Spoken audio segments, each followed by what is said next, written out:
Bonjour à tous. Eh bien, je déclare ouverte cette webconférence d'ouverture du défi alimentation vivante.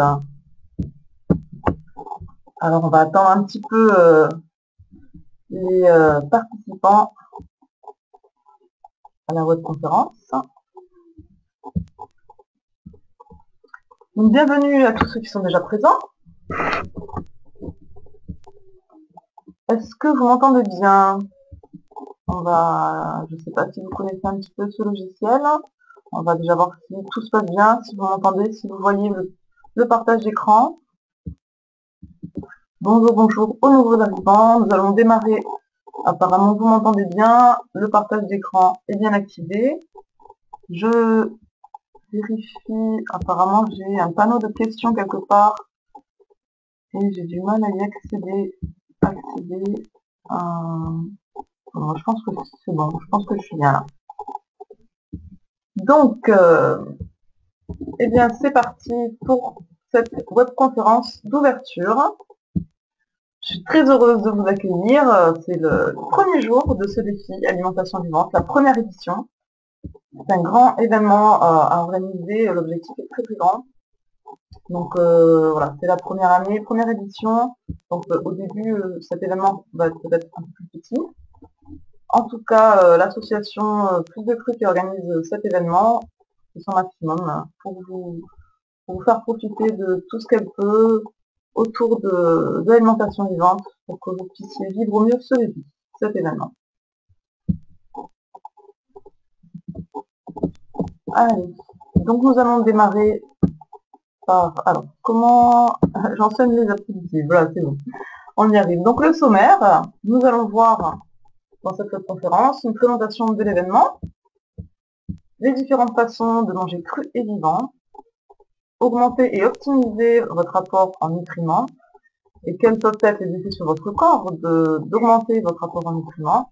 Et nous finirons par une session de questions-réponses où vous pourrez m'indiquer, m'écrire vos questions. Éventuellement, je pourrai vous prendre à l'oral, donc ouvrir votre micro pour que nous puissions parler de vive voix. Alors, si vous avez des questions, donc j'ai vérifié, le chat fonctionne bien. Alors, il faut bien que parce que j'ai un petit peu du mal à trouver le chat. En tout cas, je pense que je verrai si jamais vous avez des questions pour la webconférence. Si j'ai dit quelque chose que vous ne comprenez pas, si j'ai oublié quelque chose que j'aurais pu dire, vous pouvez me le signaler par le chat. Sinon, de manière générale, on pourra garder les questions pour la fin. Alors, on change de diapositive. Présentation de l'événement. Donc, comme son nom l'indique, ça va être un défi. Alors, avant de présenter vraiment l'événement en lui-même, je souhaite dire quelques mots sur l'association qui organise ce défi, donc qui est l'association Plus de Cru créée en juillet 2013, dont l'objectif est en France et en francophonie de sensibiliser à une alimentation plus saine, pour une meilleure santé, de promouvoir l'alimentation physiologique, qui est l'alimentation qui est adaptée à notre corps, et de favoriser, de faire en sorte que les fruits et légumes soient plus facilement accessibles, tant sur le plan pratique que financier. L'association c'est encore une petite association qui a un petit peu de mal à démarrer. Je suis une maman avec des jeunes enfants et donc j'ai assez peu de temps pour moi, mais cette association, c'est une passion pour moi, de promouvoir l'alimentation vivante, la bonne santé, et permettre que les fruits et légumes soient accessibles à tous, au plus grand nombre. Et donc, en tout cas, nous avons mis le site en place et nous essayons de mettre des outils en place pour pouvoir faciliter la sensibilisation au grand public. Ensuite, donc l'objectif de l'événement, donc ça va être vraiment l'objectif à retenir, c'est relever un défi, c'est un peu comme un jeu. On se prend pas la tête, un peu comme quand on était jeune, le 4, pas 4. On relève un défi, quelque chose qu'on ne ferait pas forcément au quotidien, auquel on n'a pas forcément pensé. Ici, c'est cap ou pas cap, chiche, on le fait. Donc ensuite aussi, ce qui est important pour moi dans cet événement, pour l'association, c'est de partager, c'est de faire ensemble. puisque ici, on n'est pas, voilà, chacun de son côté en train de se dire j'ai envie de changer mon alimentation, j'ai envie d'essayer de nouvelles choses, mais je sais pas trop par où aller. Le but, c'est de faire ensemble. On va vous donner des astuces, des conseils, des recettes. Donc, il y aura les webconférences où vous pourrez avoir des informations, des conseils. Donc vous allez être entouré au mieux possible, conseillé pendant cet événement. Pour qui est cet événement, ce défi? Eh bien pour tout le monde. Donc aussi bien pour les petits, les tout petits, les bébés, que les enfants, ou les adolescents, les sportifs, les femmes enceintes, les personnes âgées, les personnes plus sédentaires, les personnes peut-être qui ont des maladies plus ou moins graves, les personnes fatiguées. Je pense que, a priori, il n'y a pas de contre-indication à une alimentation plus vivante. Le but du défi, c'est chacun à votre niveau, augmenter, mettre plus de fruits et légumes dans votre alimentation, plus de nutriments, donc les fruits et légumes de manière générale. Mais ça peut être les noix, les graines germées, les algues, et différents autres aliments, les plantes sauvages, les aromatiques, etc. Donc après, donc pour tout le monde. Et donc, qu'est-ce qu'il va y avoir autour de cet événement, autour de ce défi? Le but, c'est qu'on en parle un petit peu dans tous les médias. Donc, on a créé un communiqué de presse que vous pouvez retrouver sur le site si vous voulez nous aider à communiquer sur cet événement. Donc, ça peut être communiqué dans les médias, dans les journaux papier, sur Internet, sur des émissions de télé, sur la radio, partout où on peut imaginer. L'idée aussi dans cet événement, c'était de créer plusieurs concours. Donc sur cette première édition, je pense que peut-être que ça va pas être énormément axé sur les concours, peut-être plus les années prochaines où on va pouvoir essayer d'avoir des cadeaux à offrir, puisque cette année c'était un peu juste pour démarcher un petit peu les différents organismes qui peuvent proposer des cadeaux, des gâteaux crus, des livres autour de l'alimentation vivante, des robots pour la cuisine, des extracteurs de jus, etc. Et pour vous aider, l'idée aussi dans cet événement, c'est que vous puissiez un peu partout en France avoir accès à des ateliers, des stages, de formation autour de, voilà, ça peut être de la cuisine, des jus, des graines germées, de la cueillette, de la jardinage, tout ce qu'on peut imaginer qui va dans le sens d'une alimentation plus riche en nutriments. Également, ce qui est important, ça va être les témoignages. Les témoignages sont source d'inspiration. Quand on a une alimentation, qu'on change complètement d'alimentation, quand on va vers quelque chose d'un peu de l'inconnu, ça rassure et ça aide d'avoir des personnes qui témoignent. Donc comme je vous disais précédemment, aussi l'important, il va y avoir des conseils autant de personnes qui sont expérimentées.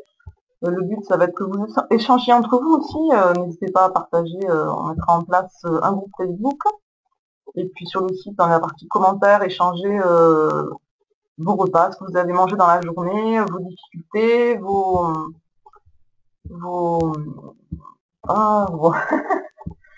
contraire, les moments plus joyeux, positifs. Hop. Et aussi, l'idée, c'est de se retrouver autour de pique-niques et de repas partagés. Donc, il y a sur le site Plus de Cru dans la section défi alimentation vivante. Vous retrouverez dans les différents départements les événements, donc ateliers, stages, formation, mais aussi pique-niques et repas partagés. Donc, si il n'y a rien dans votre département, n'hésitez pas à le signaler si vous souhaitez faire des rencontres. Donc tout ça, le but c'est que ça soit collaboratif, ensemble, on crée cet événement ensemble. Et donc voilà, les webconférences, donc c'est la première webconférence de la série du défi alimentation vivante.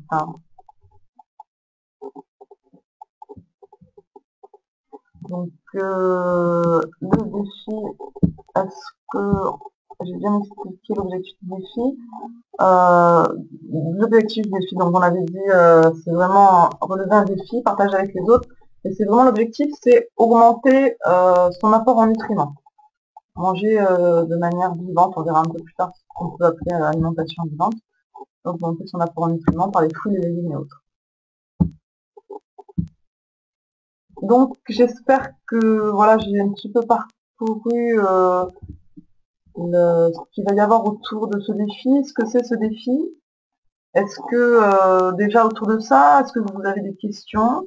Si vous avez à peu près compris le concept, c'est vrai que c'est un grand événement, il y a pas mal de choses autour de l'événement. Donc on essaye de faire en sorte que ce soit le plus compréhensible, facile possible à comprendre. Alors j'essaie de retrouver mon petit chat. Alors parce que j'ai l'impression de l'avoir perdu et j'ai du mal à le retrouver.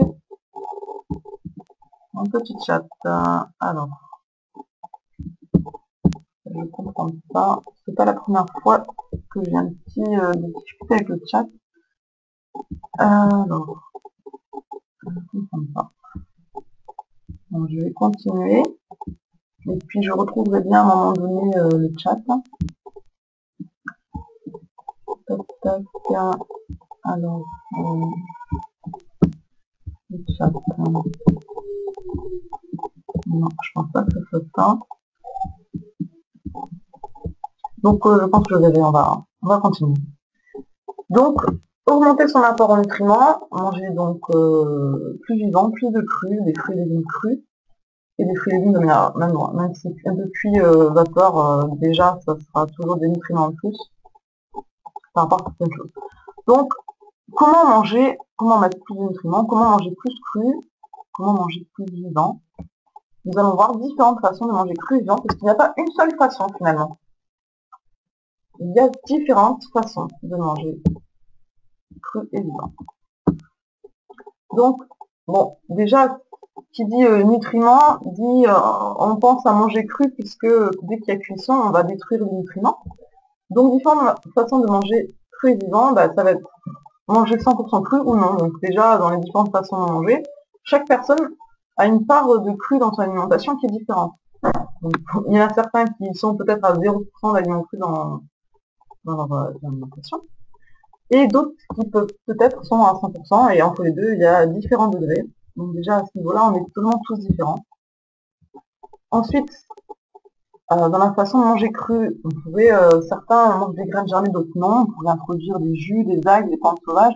Tout ça, dans chaque personne, dans l'alimentation de chaque personne, ça va varier. Certaines personnes vont peut-être boire des jus tous les jours, d'autres vont prendre un jus une fois par semaine, ou d'autres une fois par mois, ou d'autres une fois par an, etc. Donc c'est chaque aliment qui sont un peu particuliers, que tout le monde ne mange pas forcément.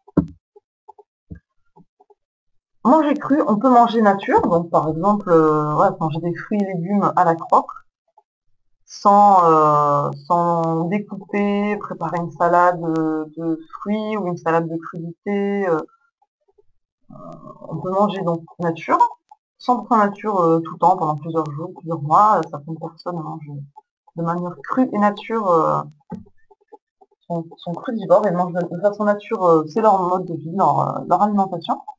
D'autres vont être plus attirés par ce qu'on peut appeler la crudine, donc c'est-à-dire préparer des salades de fruits, des gâteaux crus, des plats préparés, on peut préparer des pizzas crues, des bis crus, donc des biscuits mais crus, des crackers, plein de choses comme ça qui ressemblent au cuit et qui vont être crus. Et entre les deux, on peut alterner entre manger nature et manger cuisiné. Donc encore une fois, différentes façons de manger cru, ça sera adapté à chaque personne. Ce qu'on appelle l'instincto.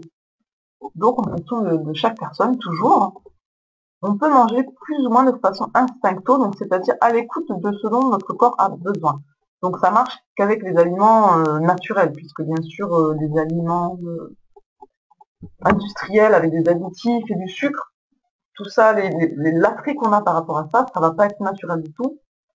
Donc, comment savoir ce dont notre corps a besoin? Comment écouter notre instinct?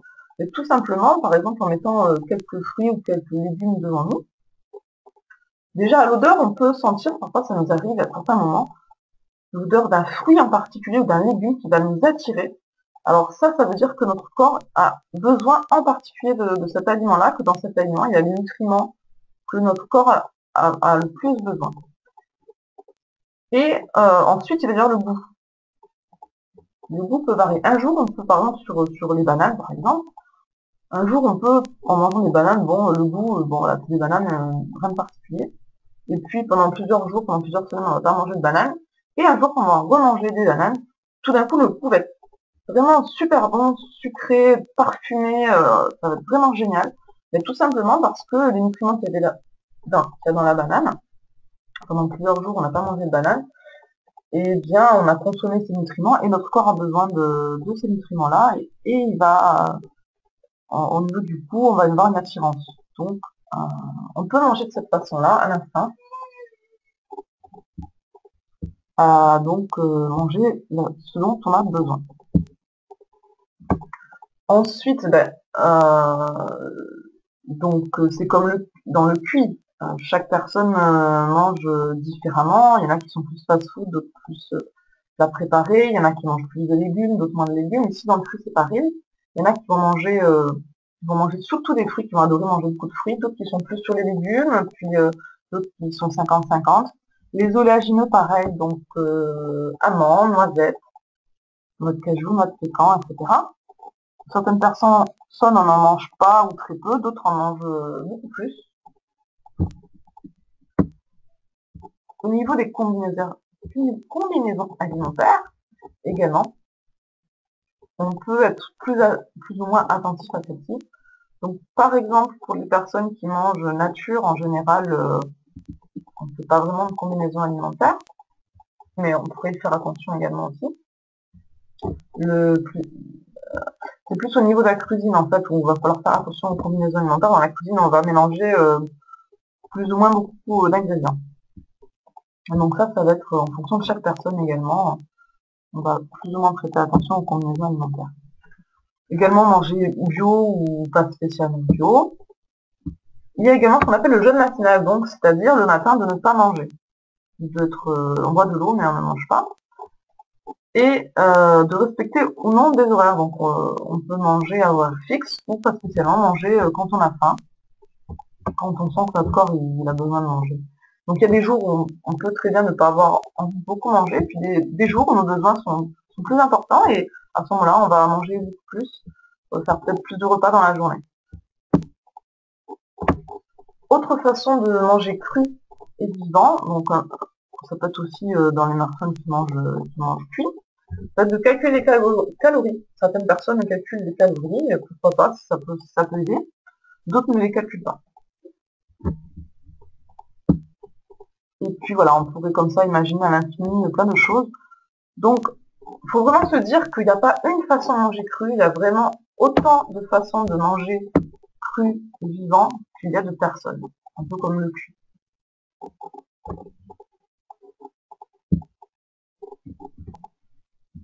Ensuite, voyons voir. Donc, on a vu déjà, qu'en mangeant cru, on peut augmenter l'apport en nutriments puisque la cuisson détruit les nutriments. Un peu toutes les façons qu'on connaît de augmenter notre apport en nutriments et d'optimiser, de gérer notre apport en nutriments.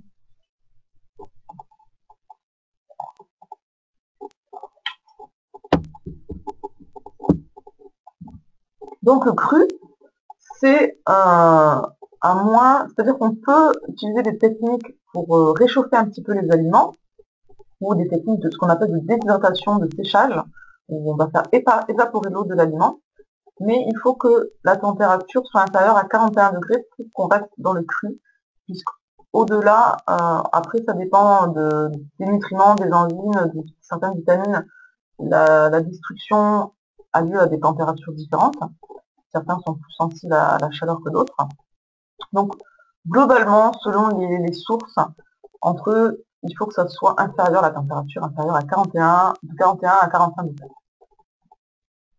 Alors, faire attention également à la pasteurisation, puisqu'il y a des aliments qu'on pense crus, mais en fait, qui ne le sont pas, puisque la pasteurisation, c'est chauffer de manière très courte, avec une température très élevée, par exemple les jus du commerce qui sont pasteurisés.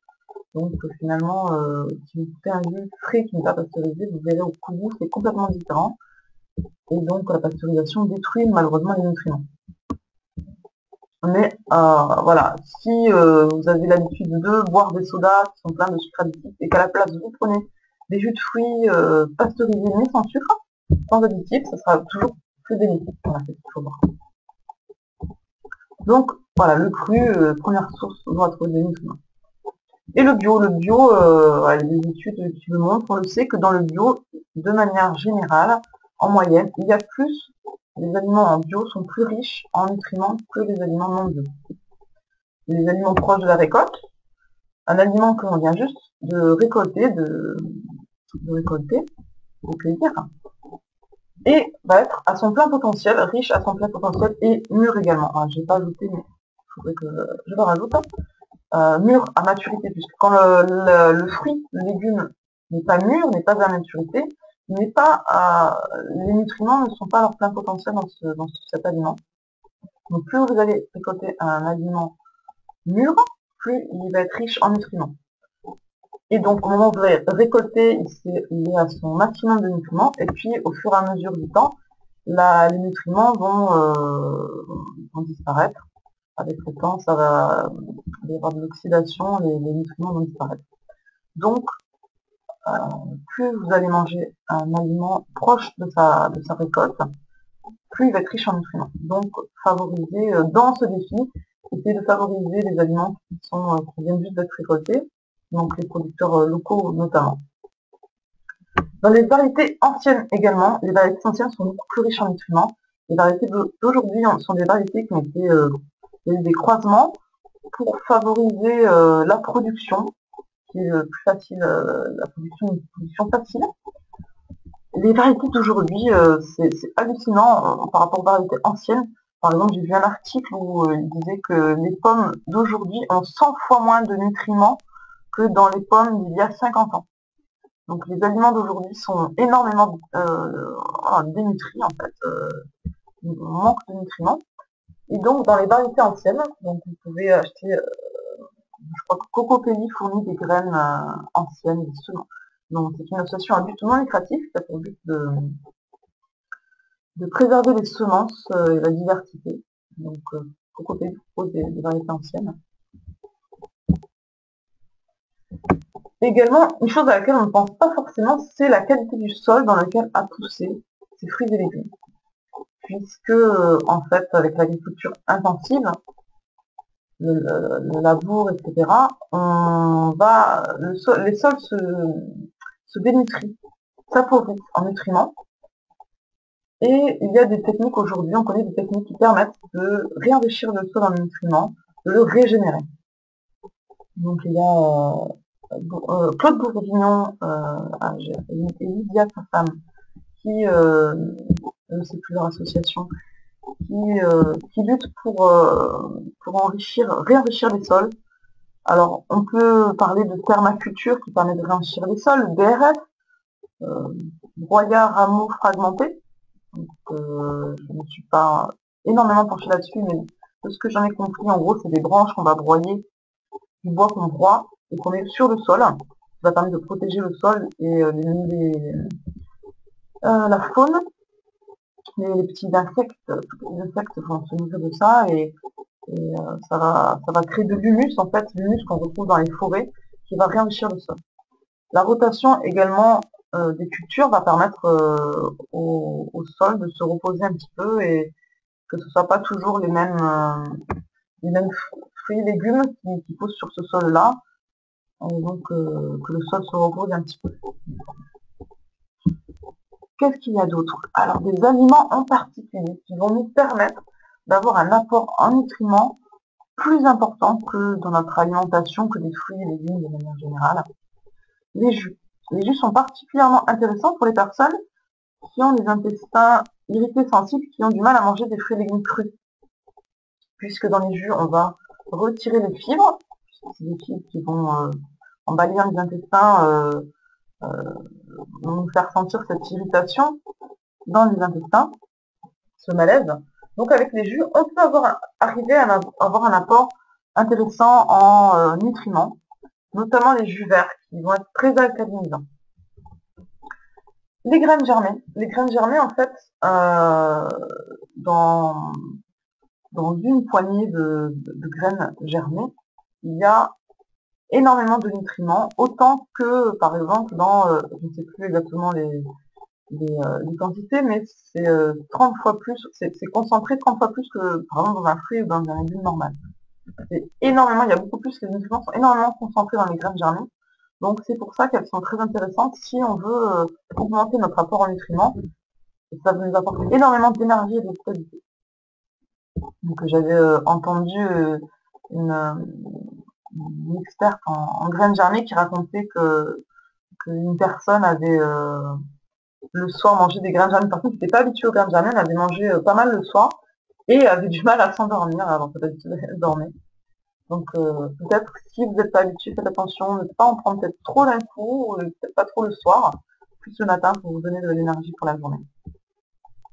Les algues aussi sont énormément riches en nutriments et sont bio, ah non, j'ai oublié le nom, favorisent la vie en fait.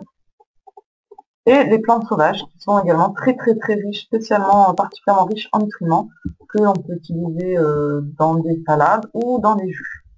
Des jus avec de carottes par exemple, mais c'est vrai que là, on arrive, c'est la fin de... Normalement, c'est la saison des pommes est finie, donc là, si vous avez des pommes, c'est qu'elles ont été conservées et que du coup, il y a un peu moins de nutriments. Alors, pour pousser encore un peu plus loin la réflexion au niveau de l'apport en nutriments, on peut parler du biorhythme. Notre biorhythme, notre corps est fait. Le matin, on est en phase d'élimination. Notre corps n'est pas du tout en phase d'assimilation.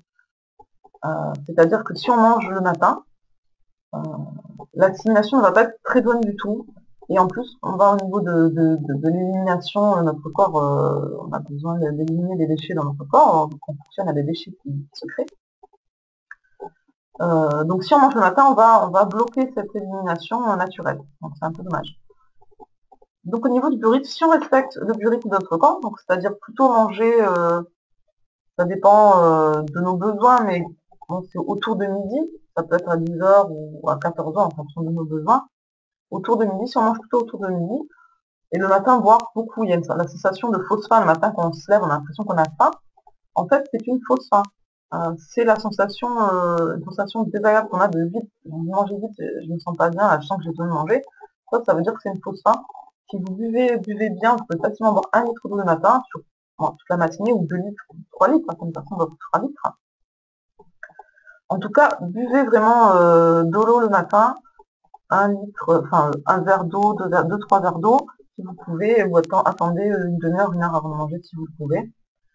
Et déjà, vous pouvez essayer d'expérimenter, de voir ce que ça donne, et sentir que ça se passe dans votre corps. Donc normalement, voilà, si vous mangez plus à partir de midi, et jusqu'à 22h le soir à peu près, le soir à partir de 22h, on recommence à être dans une phase d'élimination. Donc manger en journée, votre corps va mieux assimiler. Donc ce qu'il faut savoir, c'est que quand on mange, c'est vrai que si on va pas forcément tout bien digérer, et on va pas... donc là, en première chose, on s'est intéressé premièrement à l'apport qu'on va mettre dans notre bouche, qui va être plus riche en nutriments. Mais ce qui est intéressant, ce qu'on est en train de parler aussi, c'est qui arrive dans notre intestin, il faut que ça passe ensuite dans notre corps. Puisqu'en fait, en réalité, une bonne partie de ce qu'on mange ne va pas passer dans notre corps, mais va être éliminé dans les selles, puisqu'on ne digère pas bien du tout. Donc déjà, le biorhythme, si on respecte notre rythme, on va mieux assimiler. Ensuite, si on va manger au calme et en conscience, notre corps va être plus apte à digérer. Les études ont montré que lorsque on est dans la peur, dans la colère, quand on est dans le stress, notre digestion est bloquée. On ne digère pas. Donc finalement, tout ce qu'on va manger dans des moments de stress, si on n'est pas en conscience, dans le calme, ça va partir dans nos selles et du coup, ça va nous prendre de l'énergie, pouvoir éliminer de l'énergie de digestion pour rien. On va utiliser des nutriments pour que notre intestin fonctionne, mais pour rien. Donc on ne va pas utiliser les bons nutriments de l'alimentation et on va brûler des nutriments pour rien.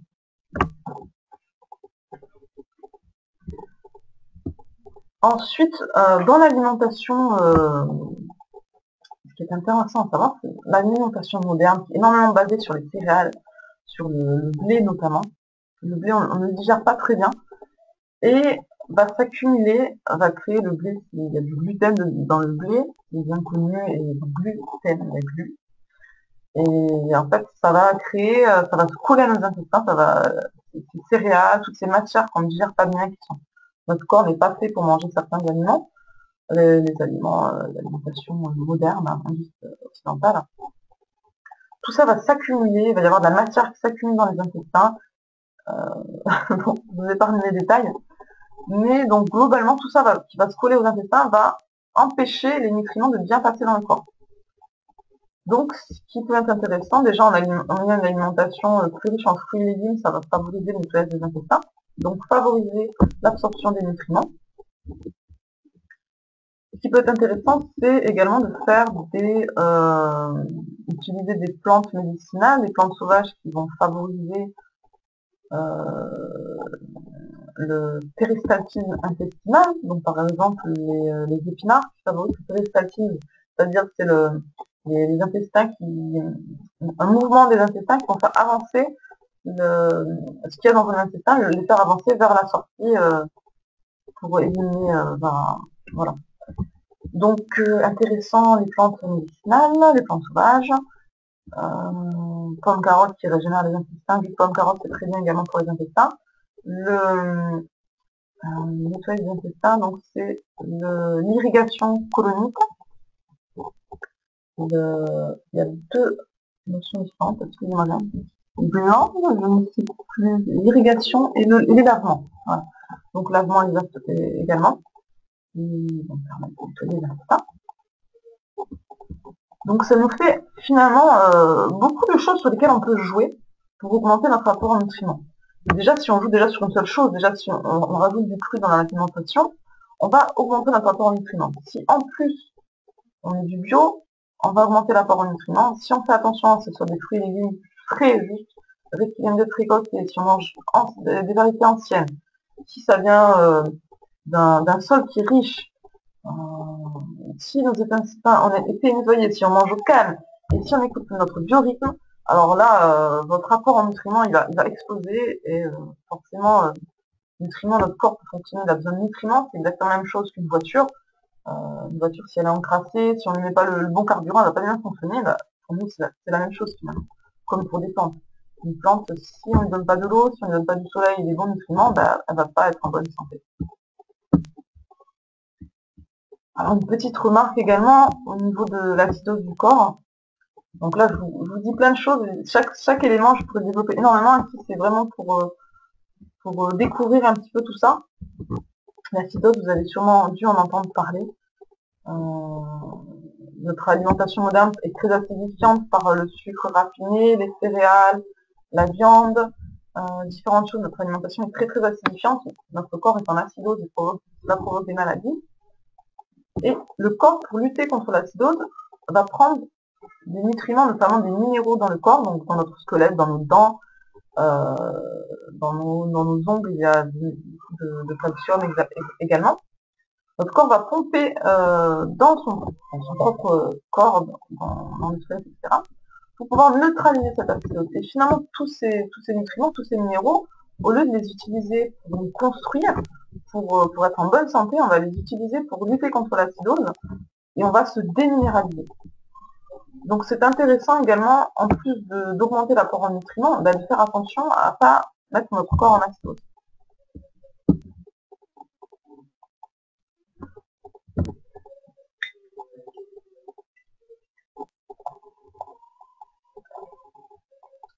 Et donc quels peuvent être les effets sur notre corps?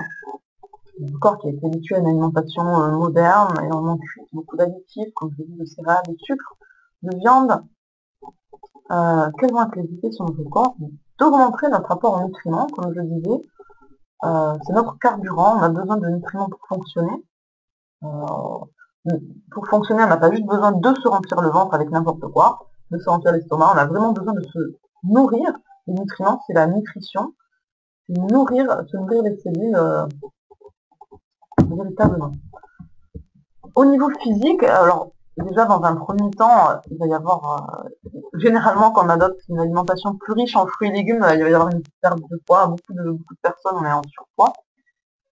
Pour les personnes qui sont à tendance très très mince, on peut avoir au contraire une prise de poids, puisque les personnes qui sont très minces comme je l'ai parlé tout à l'heure d'acidose, ça peut être lié à l'acidose, puisqu'elles vont brûler tous les nutriments, les minéraux qu'elles ont en elles. Donc, et également, c'est un problème d'assimilation des nutriments. Les personnes qui sont très maigres peuvent avoir un problème d'assimilation. Et en ayant une meilleure alimentation, l'assimilation des nutriments peut s'améliorer. Et donc, du coup, il va y avoir une prise de poids. Et également, avoir un meilleur carburant, là, ça va nous permettre de fonctionner. Et donc, du coup, de voir nos petits et grands maux disparaître. Donc, il y a plein de petits maux qu'on a au quotidien tous. Des maux de tête, des pellicules, la peau grasse, de l'acné, des furoncles, pour les bébés, toutes les maladies différentes, maladies infantiles, les otites, les tendinites pour les adultes, l'ostéoporose, etc. Toutes ces petites choses qu'on pense normales, finalement, c'est des choses qui peuvent disparaître en ayant une meilleure alimentation, en ayant un meilleur carburant pour notre machine fonctionne. Également, des grands maux, des personnes qui ont diverses maladies, auto-immunes, cancer, Parkinson, etc. On peut améliorer notre état grâce à avoir un meilleur carburant. Et puis pour les sportifs, bien sûr, si on augmente notre apport en carburant, avoir un carburant de meilleure qualité, des nutriments, eh bien vous pouvez voir sur la page des témoignages des sportifs qui ont vu leur performance augmenter de manière significative, s'améliorer.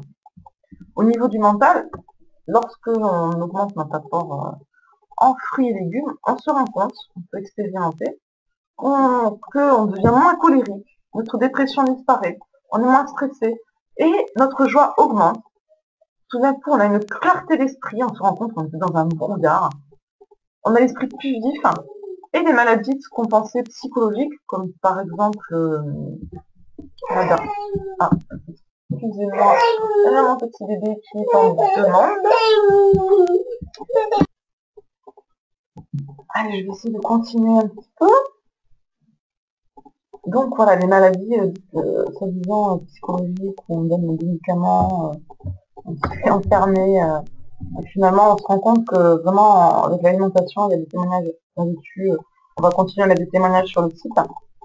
De simplement des maladies qui disparaissent, soi-disant liées au psychologique. Et en changeant l'alimentation, en fait, ce qu'il faut savoir, c'est que 80% des informations qui sont liées entre l'intestin et le cerveau, en fait, ça passe dans le sens intestin-cerveau. Donc finalement, ce qui se passe dans les intestins est énormément lié à ce qui va se passer de notre psyché. Alors, quelque chose d'important également à savoir, pour ceux qui ne le savent pas, c'est que d'avoir une alimentation, d'augmenter son apport en nutriments, et surtout pour les personnes qui passent d'une alimentation peu riche en fruits et légumes, en nutriments, à une alimentation qui est très riche en fruits et légumes, en plus crus, ça peut créer une forte détoxination, puisque votre corps a accumulé pendant des années des molécules, des aliments inadaptés au corps. Il a accumulé pendant des années dans son corps des choses dont le corps n'a pas besoin. Et en mangeant tout d'un coup, en changeant cette alimentation-là, le corps va avoir un apport en nutriments énorme. Il va activer l'élimination, notre corps est fait naturellement pour éliminer, on aura un intestin, par la peau et les poumons, on élimine par molécules. Et donc là, les symptômes d'élimination, il peut y avoir du mucus, des angines, on peut avoir de l'eczéma, des inflammations, il peut y avoir différents symptômes comme ça en fait, qui sont liés à l'élimination des déchets qu'on a dans notre corps. Et finalement, au bout de quelques jours, ça passe. Et on peut également, la détoxination, on peut la contrôler. On peut la contrôler, il y a différentes façons si on n'a pas envie de vivre cette détoxination, ou de faire en sorte qu'elle soit moins forte, on peut la contrôler. Donc pour ça, donc là, c'est vraiment cas par cas en fonction de chaque personne. Après, en fonction de chaque personne, n'hésitez pas à envoyer un message si vous sentez que vous avez une grosse détox et voilà, pour vous sentir soutenu, comprendre ce qui se passe et avoir des conseils si vous souhaitez limiter la détoxination. Ça peut être plus ou moins désagréable certaines personnes ne vivent pas de symptômes de détoxination, mais de toute façon, naturellement, on élimine via nos organes d'élimination, naturellement, tous les jours, on élimine ce qui est éliminé, on nettoie notre corps. Alors, je vais essayer d'aller rendre ma petite à son papa pour finir la web conférence. Alors, pour finir, quelque chose que j'ai pas dit. Alors, donc, j'ai parlé du fait qu'il y aura des web conférences. Donc, le but dans cet événement, c'était de vous proposer plusieurs intervenants. Qu'il n'y ait pas juste une seule personne. Et, je vais plutôt vous montrer. Ah non. Vous pouvez voir sur la liste, vous avez certainement vu la liste des différents intervenants. On est toujours en contact, en train de négocier pour trouver d'autres intervenants. Voilà, la richesse vient de là aussi, de chaque personne différente a des choses différentes à apporter.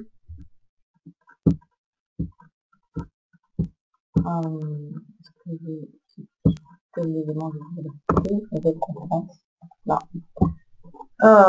Donc voilà, ce qui était important, c'est d'avoir plusieurs intervenants. Pour cette année, c'est la première édition, ça demande beaucoup de travail, il y a plein de choses à faire.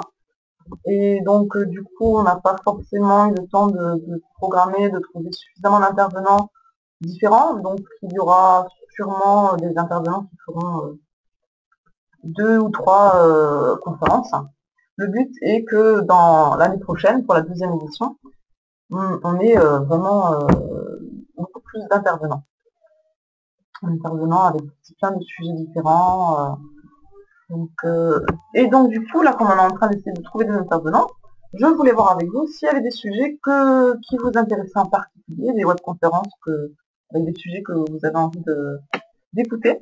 Donc par exemple, ça peut être autour de l'alimentation vivante, autour de la grossesse, accouchement, allaitement, les bébés, les enfants, autour du sport, des activités sportives, autour des techniques de cuisine, comment cuisiner, mais de manière crue, faire des gâteaux ou des plats salés qui ressemblent à du cuit. Peut-être que vous avez envie d'avoir une conférence en particulier sur ce sujet. Peut-être que vous avez envie d'avoir une conférence sur des techniques pour planter et jardiner. Donc, comme je le disais, l'alimentation vivante, l'apport en nutriments, c'est manger qui a été cueilli le plus tôt possible. Donc, faire planter soi-même, c'est très positif dans ce sens-là. Après, on peut faire des conférences si vous souhaitez avoir plus d'informations sur le fonctionnement du corps humain et ses besoins. Donc, vous pouvez, je pense qu'on vous enverra un petit mail pour que vous nous répondiez si vous avez envie de nous dire les webconférences qui vous intéressent, simplement pour avoir les sujets que vous souhaiteriez avoir. Donc, voilà pour cette première webconférence d'ouverture, pour cette première édition du défi alimentation vivante. Et donc, si vous avez des questions, je vous en prie. Alors, il va falloir que je retrouve mon chat. Ou éventuellement, vous pouvez lever la main pour que j'allume votre micro et qu'on puisse vous entendre à l'audio.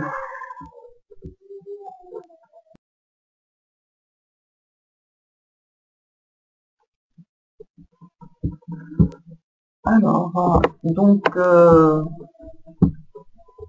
s'il n'y a pas de questions, je vais clôturer la webconférence. Et je vous dis donc à très bientôt. Vous allez recevoir plein d'informations, des conseils, des recettes, des astuces. Si, quelqu'un est en train de taper une question. On va y arriver.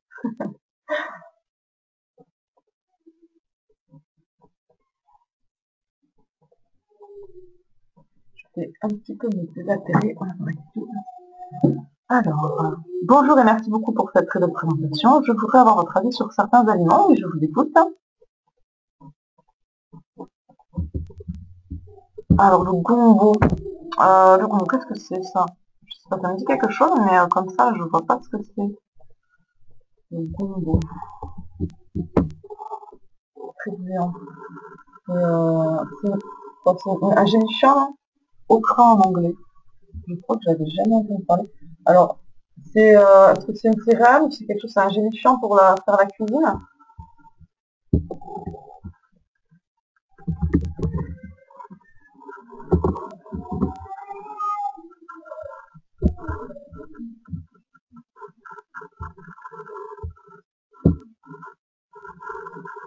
Un légume. Un légume. D'accord. Alors ouais, je connaissais pas. Euh, alors je vois donc c'est appelé cabot à l'île de la Réunion. Son fruit est une capsule récoltée verte et employée comme légume et comme condiment. Donc apparemment, il est récolté vert. Donc il faut faire attention parce qu'effectivement, il y a certains aliments qui sont récoltés en fait qui sont pas mûrs. Et ça sert de condiment comme ça et en fait c'est pas forcément très très bon, adapté au corps, on va dire. C'est pas forcément un aliment adapté, physiologique, adapté à notre corps. Après, donc voilà, la question à se poser, c'est euh, qu'est-ce que ça m'apporte dans mon alimentation et est-ce que j'ai envie de l'intégrer dans mon alimentation? Qu'est-ce que je ressens si je le mange? Est-ce que dans mon corps je ressens des choses? Si je mangeais ce légume déjà régulièrement, si je fais dans mon alimentation, peut-être le supprimer, voir ce que ça fait. Et si je ne l'avais pas, si j'ai envie d'essayer, bon, pourquoi pas. Voilà. Mais ce qui est intéressant, c'est vrai que c'est déjà de s'informer, de savoir ce qu'il en est de ce qu'on mange.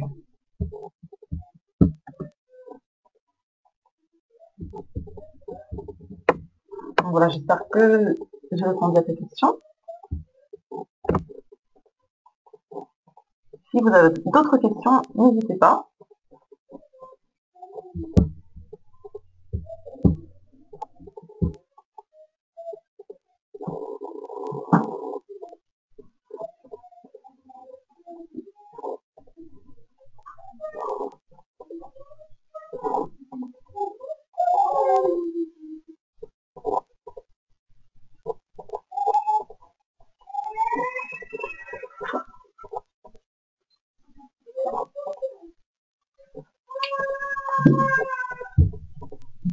Et donc, Fafa, dans quel niveau t'es-tu lancé dans ce défi? Qu'est-ce que tu te lances comme défi?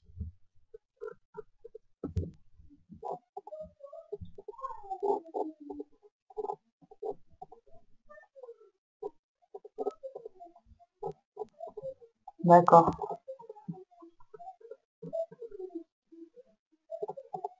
Donc tu manges déjà pas mal de cru. Tu vas peut-être essayer d'augmenter ton apport en nutriments.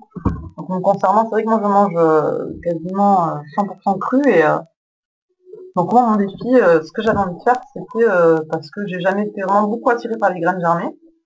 Les algues, c'est vrai que j'aime bien, mais ça coûte un peu plus cher que les fruits et légumes. Donc là, j'avais vraiment envie, mon défi, c'était d'augmenter ma dose en graines germées, voir ce que ça pouvait faire. Et puis, bah, pourquoi pas tester les algues également. Les jus, j'ai déjà intégré les jus, en tout cas, pour ma part, depuis un moment, j'en consomme régulièrement. Puis, il y a également les plantes sauvages dans les jus.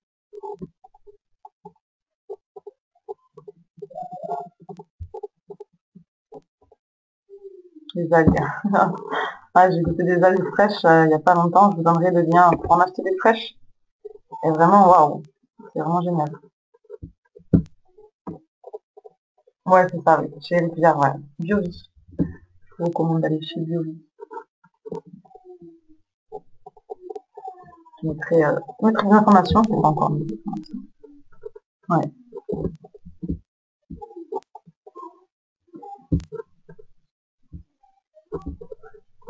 Donc, je vois qu'il y a des personnes qui se connectent un petit peu en retard, mais mieux vaut tard que jamais. Bienvenue au retardataire.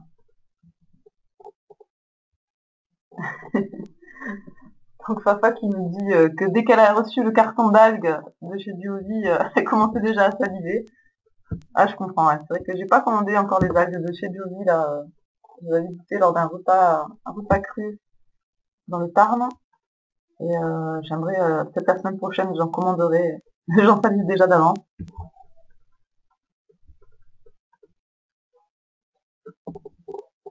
Donc, pour les nouveaux arrivants, en fait, on est à la fin de la webconférence.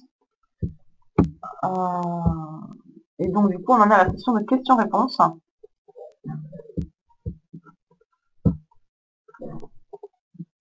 Alors, comment je fais cette sortie? Merci beaucoup, Fafa. Merci, Fafa qui me remercie.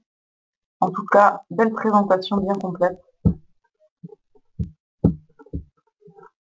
Donc, pour les retardataires, voilà, on avait vu un petit peu je remets le sommaire. On a vu un petit peu les présentations des événements, différents manger crus, optimiser son apport en nutriments, les effets sur le corps. Donc, on disait que c'est pour tout le monde cet événement. Tout le monde peut essayer de rajouter plus de nutriments dans son alimentation. Les bébés avec des jus ou des bananes écrasées, des choses comme ça, les enfants, les ados, les sportifs, les personnes âgées, les femmes enceintes, les sédentaires, les personnes qui ont des maladies. Tout le monde peut essayer d'augmenter son apport en nutriments. Il va y avoir plein de choses dans cet événement. Des concours, des témoignages, des conseils, des conférences, des pique-niques, des formations. On va essayer d'en parler dans tous les médias. Différentes façons de manger cru. Ça permet de faire un récapitulatif de la conférence pour les retardataires. Je disais que, en fait, il y a autant de façons de manger que de personnes. Certains vont manger plus de fruits, d'autres plus de légumes. Certains vont être plus à l'écoute de leurs sensations, manger des fruits et légumes qui les font saliver. Ça veut dire que si on salive vraiment devant un fruit, c'est parce qu'on a quand même un besoin. Si le goût est vraiment génial, c'est que notre corps en a besoin. Si le goût d'un fruit, d'un légume, pas top, c'est que ça ne va pas nous apporter grand-chose. Il va plus au contraire nous faire perdre de l'énergie digestive. Des personnes vont préférer manger plus nature, donc sans couper, préparer, rajouter de l'huile ou d'autres choses comme ça, donc vraiment des fruits et des légumes de façon nature. D'autres vont préférer des plats préparés en cuisine. Certains on peut manger des grains germés, d'autres ne vont pas en manger. Certains vont prendre des jus, d'autres moins, plus ou moins. On peut manger bio, pas bio. Faire attention aux combinaisons alimentaires ou pas, notamment en cuisine. Il y a les horaires de repas. Certains vont manger à heure fixe, d'autres non. Certains vont calculer les calories, d'autres non. Voilà, tout ça. Vraiment autant de façons de manger cru que de personnes. Chaque personne vraiment est différente, il n'y a pas une façon. Après, on peut s'inspirer des témoignages, aller s'informer, etc. et trouver la manière qui vous correspond. Pour l'apport en nutriments, on a vu qu'on peut augmenter de beaucoup de matières, déjà avec le cru, puisqu'on cuit avec la cuisson, en cuisant, on détruit les nutriments. Dans le bio, il y a plus de nutriments. Plus c'est proche de la cueillette, plus il y a de nutriments, puisqu'avec le temps, les nutriments disparaissent dans le fruit, les légumes, dans l'aliment. Les variétés anciennes sont plus riches en nutriments. Les variétés d'aujourd'hui, je dis les pommes, par exemple, il y a un article qui disait que les pommes d'aujourd'hui ont 100 fois moins de nutriments, ou c'était de la vitamine, un nutriment particulier 100 fois moins que dans les pommes d'il y a 50 ans. Donc favoriser les variétés anciennes, favoriser les fruits et légumes qui ont poussé sur un sol qui est le plus riche possible. Les sols d'aujourd'hui sont très appauvris. Ensuite, on a vu les jus, graines germées, algues et plantes sauvages qui permettent un apport en nutriments plus important. Et les jus particulièrement intéressants pour les personnes qui ont du mal à manger cru. Ça leur évite les intestins avec les fibres. Les jus on a enlevé les fibres. Et on a parlé également donc c'est important de favoriser, de mettre plus de nutriments dans notre bouche qui va passer dans nos intestins, mais de favoriser l'assimilation. C'est bien beau de mettre dans nos intestins de la matière, mais plus on va pouvoir assimiler une partie importante de ces nutriments, plus ça va être efficace en fait, et on va moins perdre d'énergie digestive. On a parlé d'acidose qui pompe les nutriments, donc si on fait en sorte de ne pas être en acidose, les nutriments qu'on va avoir vont être d'autant plus efficaces.